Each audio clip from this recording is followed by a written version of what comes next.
वाहीटोलामध्ये car व टिप्परची जोरदार धडक. रामटेक पोलीस स्टेशन अंतर्गत वाहीटोला येथे दिनांक 16 ऑगस्ट रोजी पहाटे 6 वाजताच्या दरम्यान झालेल्या टिप्पर व कारच्या धडकेत कारमधील एअरबॅग उघडल्याने सर्व प्रवासी थोडक्यात बचावले असून किरकोळ जखमी झाल्याने त्यांना नागपूरला उपचारार्थ पाठवण्यात आलाय.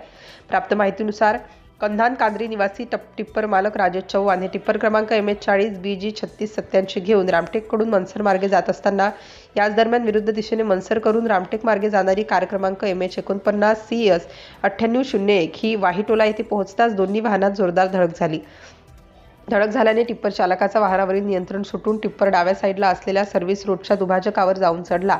या दुभाजकावर असलेला विद्युत खांब तुटून पडला. टिप्पर व कारची धडक होताच कारमधील एअरबॅग वेळेवर उघडल्याने कारमधील चालकासह अन्य 3 प्रवासी थोडक्यात बचावले असून किरकोळ जखमी झाल्याने त्यांना नागपूरला उपचारार्थ पाठवण्यात आले आहे. रामटेक पोलिसांना माहिती मिळताच घटनास्थळ गाठून मदतकार्य केलं, पंचनामा केला व वाहतूक सुरळीत करून पुढील चौकशी सुरू केली. सिटी इंडिया न्यूज करिता रामटेक तालुका प्रतिनिधी हर्षपाल मेश्राम.